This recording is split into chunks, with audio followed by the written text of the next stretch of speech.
میں سب سے پہلے امید الکلیہ ڈاکٹر خورشید اشرف اقبال سے گزارش کرتا ہوں کہ وہ آئیں اور اپنا قیمتی خطاب اپنے طلباء کے سامنے پیش فرمائیں۔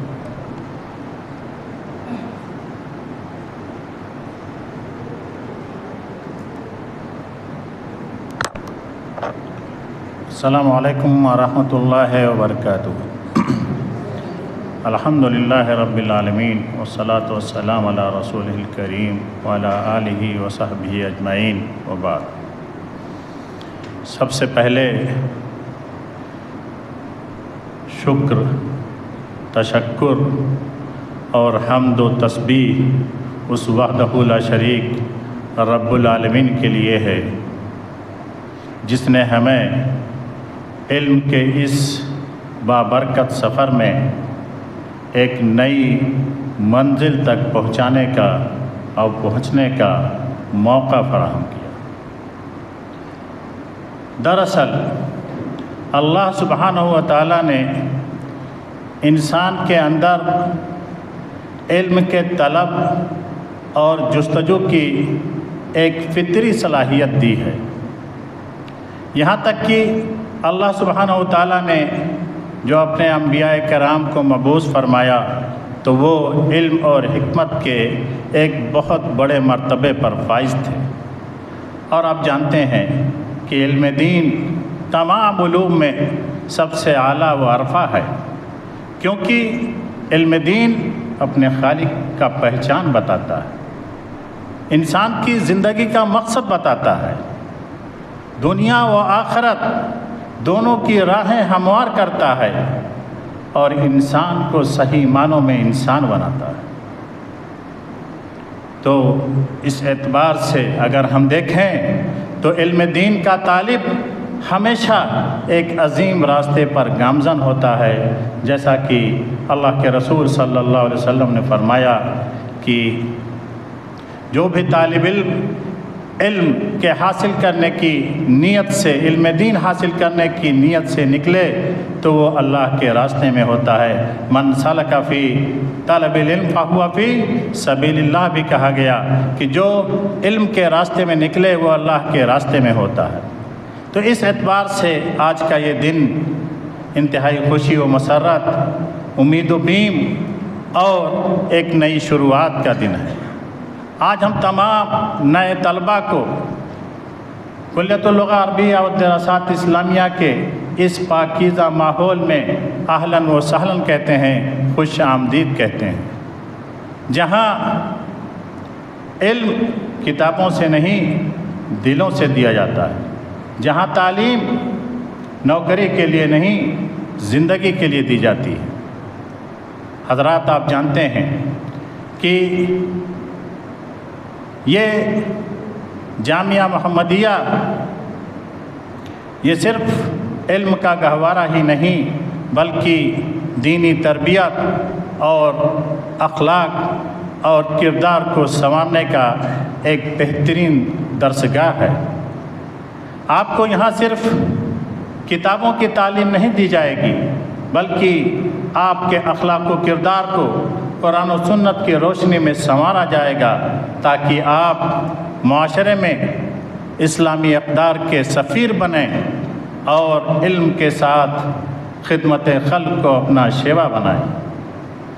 یہ کلیۃ اللغہ عربیہ علم کا اور تعلیم کا ایک ممتاز ادارہ ہے جو 2017 سے مسلسل جناب محترم ارشد مختار حفظہ اللہ کی سرپرستی میں طلباء کو علم کے زیور سے آراستہ کرنے کے ساتھ ساتھ روحانی تربیت اور کردار سازی کا مرکز رہا ہے۔ ہم کردار سازی اور اخلاقی تربیت پر زور اس لیے دے رہے ہیں کہ ہمیں یقین ہے کہ یہی اگر حاصل ہو جائے تو ہمارے علم دینے کا مقصد بھی حاصل ہو جائے گا۔ حضرات، یہاں علم صرف کتابوں سے نہیں دیا جاتا بلکہ آپ کو زندگی کے وہ راز بتائے جاتے ہیں جو آپ کو ایسی بنیادی چیزیں فراہم کریں جس سے آپ صحیح معنوں میں مسلمان اور بہترین انسان بن سکیں۔ علم اگر عمل نہ ہو تو بوجھ بن جاتا ہے، اور اگر علم اخلاق سے عاری ہو جائے تو خطرہ بن جاتا ہے۔ اس لیے ہم چاہتے ہیں کہ ایسے علماء تیار ہوں جن کا علم اور ان کا اخلاق و کردار دونوں مزین ہو اور دوسروں کے لیے مشعل راہ ہوں۔ ہم چاہتے ہیں کہ نہ صرف یہاں سے عالم اور دائی نکلیں بلکہ وہ بہترین انسان نکلیں جو ملک و قوم اور ملت کو ترقی کے راستے پر گامزن کر سکیں۔ ہم چاہتے ہیں کہ یہاں پہ تعلیم حاصل کرنے والا ہر آدمی دوسروں کے لیے نفع بخش ہو اور اصلی مومن کا کردار ادا کرے۔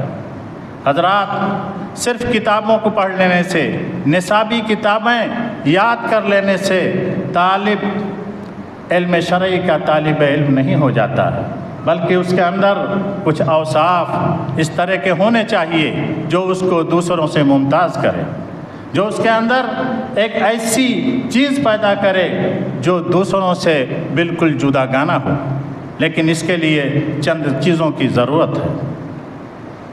ایک طالب علم کا سب سے بڑا وصف یہ ہے کہ وہ اپنے آپ کو اللہ سبحانہ و تعالیٰ کی رضامندی اور خوشنودی کے لیے علم دین کے حاصل کرنے پر گامزن کرے۔ اس لیے کہ اگر علم سے کوئی دنیاوی فائدہ، شہرت یا صرف تعریف حاصل کرنا ہو تو وہ علم فائدہ مند اور نفع بخش نہیں ہوتا۔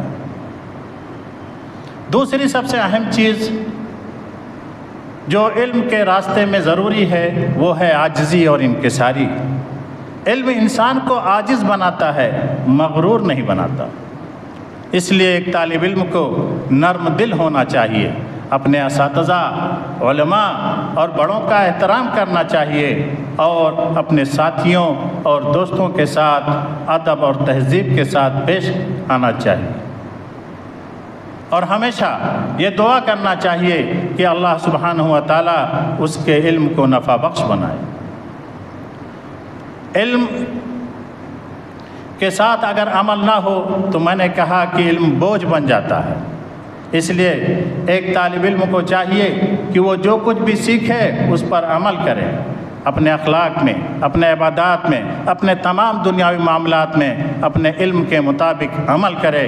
اس لیے کہ اگر کسی نے اپنے علم کے مطابق عمل نہیں کیا تو وہ اس نور سے محروم ہو جاتا ہے جس نور کو اللہ سبحانہ و تعالیٰ نے اس علم میں پوشیدہ رکھا۔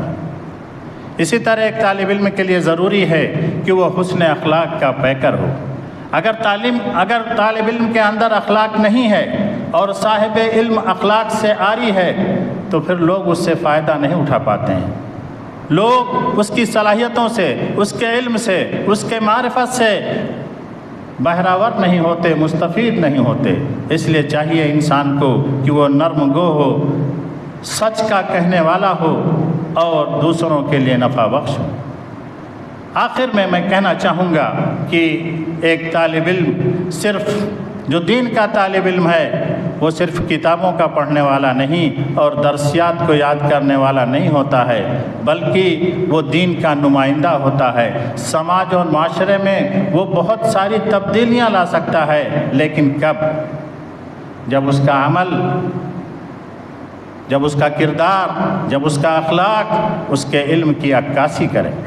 یعنی اگر علم کا طالب علم حقیقی معنوں میں جو علم حاصل کیا ہے اس کو اپنی زندگی میں نافذ کر لے تو وہ نہ صرف ایک داعی اور عالم ہوتا ہے بلکہ وہ مربی ہوتا ہے، وہ رہنما ہوتا ہے، وہ قائد ہوتا ہے جو سماج اور معاشرے اور ملک و ملت کو ترقی کے راہ پر، کامیابی کے راہ پر، خیر کے راہ پر گامزن کرتا ہے۔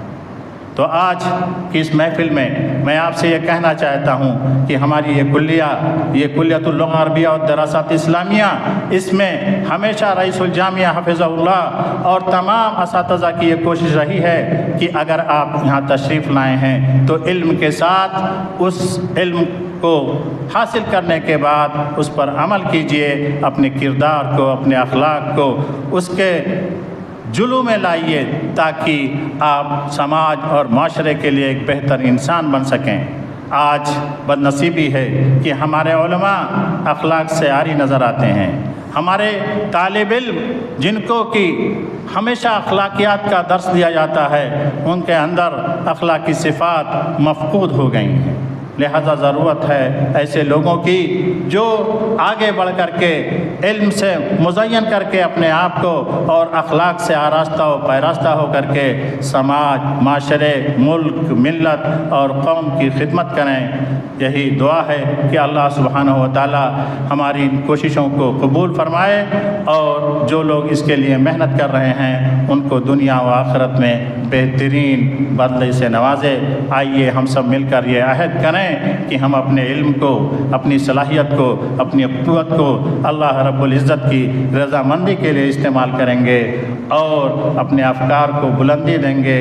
اللہ سبحانہ و تعالی ہمیں علم نافع عطا فرمائے تاکہ یہیں سے وہ شروعات ہو جو صرف نہ ہمارے لیے بلکہ ہماری قوم و ملت اور وطن کے لیے ایک نئی شروعات بنے، اور مستقبل کا یہاں پہ ایک ایسا خاکہ تیار ہو جو ہم سب کے لیے باعث فخر اور باعث عزت بنے۔